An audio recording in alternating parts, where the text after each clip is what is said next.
रब्बिल आलमीन। बिस्मिल्लाहिर्रहमानिर्रहीम। मोहतरम सदर जलसा और काबिल एहतराम सामाईन हजरात, अस्सलामु अलैकुम। आज के इस मुबारक मौके पर मेरी तकरीर का उन्वान है दीन इस्लाम और हम हजरात। मैं लफ्ज़ इस्लाम को जरा वजाहत से समझाने की कोशिश करती हूँ। अरबी ज़बान में इस्लाम में लफ्ज़ी मानी सिपर डाल देना, झुक जाना, अपने आप को सुपुर्द कर देना, इताअत कबूल कर लेना। लेकिन कुरान ने सिर्फ इस्लाम ही नहीं कहा बल्कि अल इस्लाम कहा है, जो उसकी खास इस्तिलाह मुराद है। खुदा के आगे झुक जाना, उसकी इताअत को कबूल करना, उसके मुकाबले अपनी आज़ादी से हाथ उठा लेना और अपने आप को उसके हवाले कर देना। खुदा ने खुद अपने रसूलों के जरिए इंसान के लिए जिस तरीका अमल की तरफ रहनुमाई की है उसको कबूल करे और उसकी पैरवी करे। इस चीज़ को कुरान अल इस्लाम कहकर पुकारता है, जिसकी बुनियाद आप सल्लल्लाहु अलैहि वसल्लम ने 1400 साल पहले अरब में डाली थी। इस्लाम एक ऐसा दीन है जो न सिर्फ अक़ाइद की दुरुस्तगी बल्कि अखलाकिया, मुआशरत की जिंदगी, इनफिरादी किरदार की बेहतरी का सबक देता है। ये हमें एक मुतवाज़न और पुरसुकून की जिंदगी गुजारने का तरीका सिखाता है। इस्लाम का पहला रुकन ईमान है, जो हमें अल्लाह की वहदानियत और रसूल अकरम सल्लल्लाहु अलैहि वसल्लम की नबूवत और आखिरत पर ईमान लाने की तलकीन करता है। ये ईमान हमारी जिंदगी की बुनियाद है, जो हमें सही रास्ते पर चलने की हिदायत देता है। ईमान के फौरन बाद हमारा दूसरा रुकन नमाज है, जो हमें दिन में 5 बार अल्लाह के सामने झुकने और अपनी ज़िंदगी को पाकीज़ा रखने का सबक देता है। नमाज हमारे लिए सुकून और रूहानी तस्कीन का जरिया है। जैसे कि आप सब जानते हैं, हमारा तीसरा रुकन रोज़ा है, जो रमज़ान महीने में फ़र्ज़ है, जो हमें सब्र, तहम्मुल और भूख प्यास की तकलीफ महसूस करने का मौका फराहम करता है। यह हमें अपने नफ्स पर काबू रखने और अल्लाह के करीब होने का मौका देता है।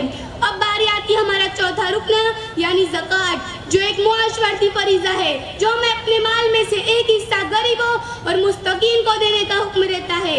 यह हमें सखावत, हमदर्दी और भाईचारे का पैगाम देता है।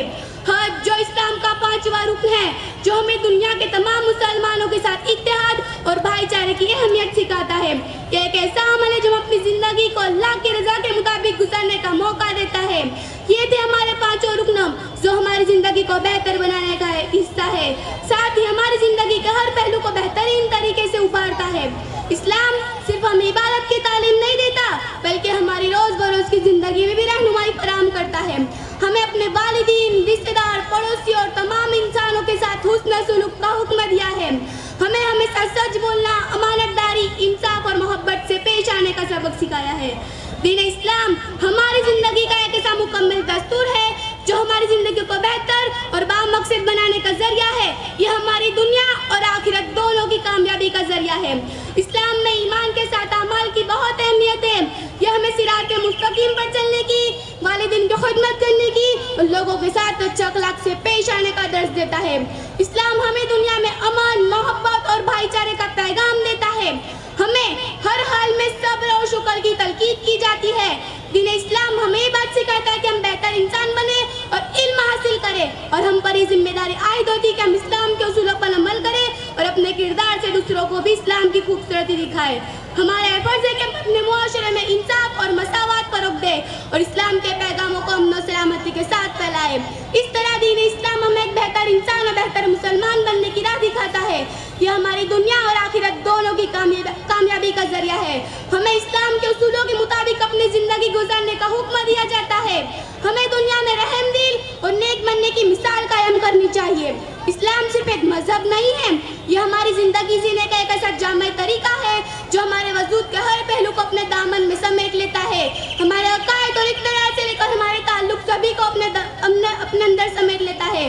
देखा जाए तो दीन इस्लाम एक बहुत बड़ा वसी मौजू है, लेकिन इतने कम वक्त में हम इसे बयान नहीं कर सकते हैं। बस इतना कहकर मैं बैठ जाने की इजाज़त चाहती हूँ।